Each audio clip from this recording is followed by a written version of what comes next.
Shalom Pak Pendeta, izin bertanya.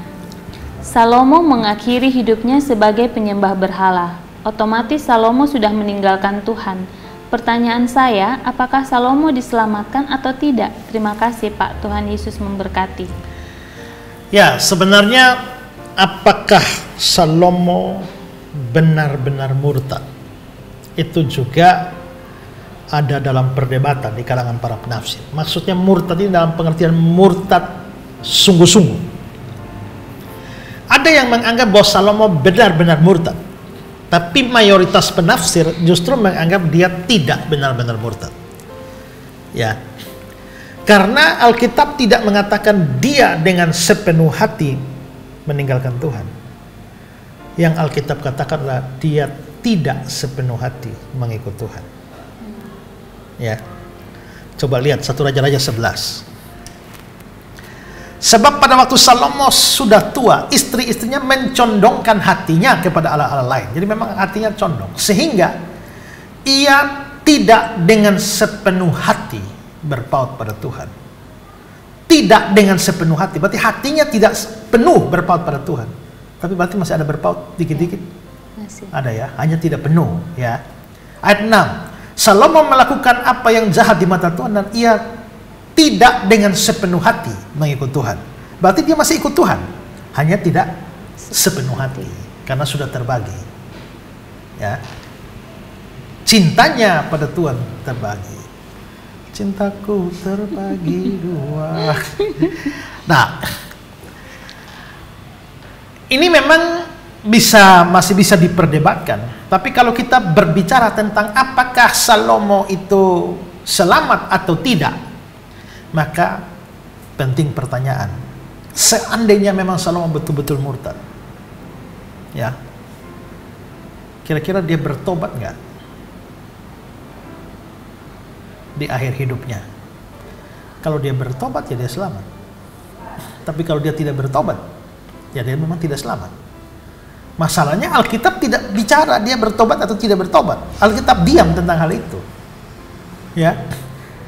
Nah, gara-gara Alkitab diam tentang hal itu, makanya ada penafsiran bahwa dia tidak pernah bertobat. Dan karenanya dia pasti binasa. Tapi lagi-lagi mayoritas penafsir percaya bahwa Salomo bertobat. Salah satu misalnya adalah Matthew Paul. Matthew Paul mengatakan bahwa dia bertobat. Tapi kalau ditanya kepada Matthew Paul, dari mana tahu? Bagaimana bisa memastikan bahwa dia bertobat sedangkan Alkitab tidak bicara? Lalu Matthew Paul jawab begini.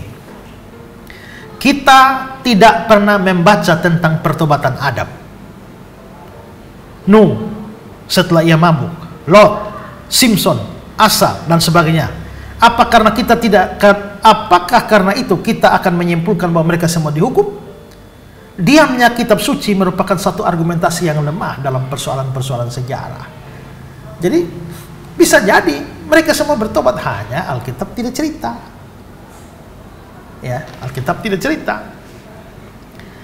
Lalu Matthew Paul juga berkata begini, kalau seandainya Salomo itu bertobat, ya, dan kitab suci tidak menceritakan dia bertobat, tapi kitab suci tidak menceritakan, sehingga ada keraguan akan nasib akhirnya, itu penting dan baik supaya orang Kristen juga waspada.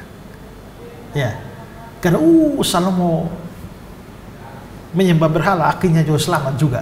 Nanti bisa dimanfaatkan secara salah oleh orang Kristen, ya. Yang penting ya berdosa saja lah, nanti juga selamat. Ya. Terus ada hal yang secara implisit bisa menunjukkan bahwa Salomo ini memang bertobat. Ya. Karena apa? Karena belakangan nama Salomo ini disebutkan bersama-sama dengan Daud untuk menjadi teladan bagi orang-orang selanjutnya. Lihat 2 Tawarik 11 ayat 17. Demikianlah mereka memperkokoh kerajaan Yehuda dan memperkuat pemerintahan Rehabeam bin Salomo selama 3 tahun. Karena selama 3 tahun mereka hidup mengikuti jejak Daud dan Salomo. Kalau Salomo tidak bertobat dan masuk neraka, apakah cocok kalimat ini? Karena selama 3 tahun mereka hidup mengikuti jejak Daud dan Salomo. Kalau ikut jejak Salomo ya rusak dong, ya kan? Tapi bahwa nama Daud dan Salomo, nama Salomo disebutkan bersama-sama dengan Daud.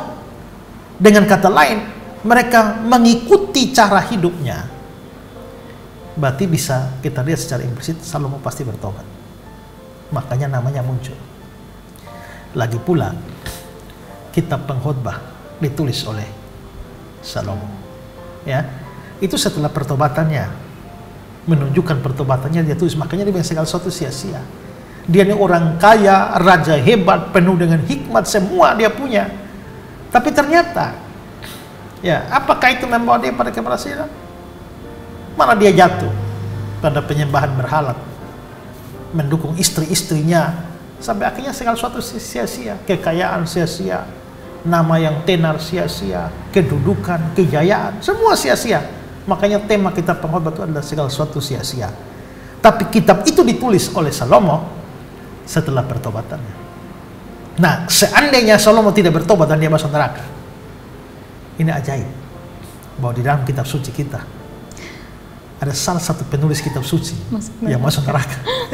Ya, itu sama juga tentang orang bilang, Pak, kenapa Yudas ini mengkhianati Yesus dan masuk neraka, tapi kitabnya kita terima, surat Yudas.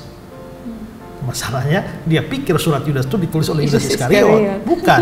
Yudas itu bukan Yudas Iskariot. Yudas saudara Yesus, karena Yesus punya saudara lain yang namanya Yudas. Demikian juga Yakobus itu saudara Yesus. Nah, jadi bukan Yudas Iskariot.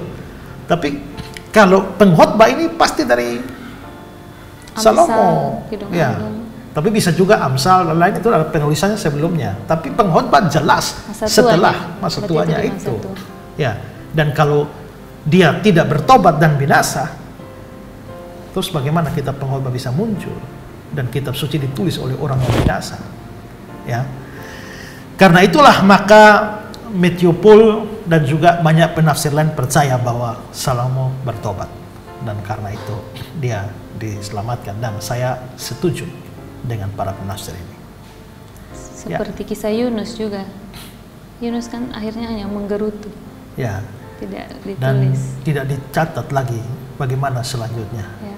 Dan itu unik karena satu-satunya kitab yang berakhir dengan tanda tanya itu adalah kitab Yunus. Tidak ada jawaban.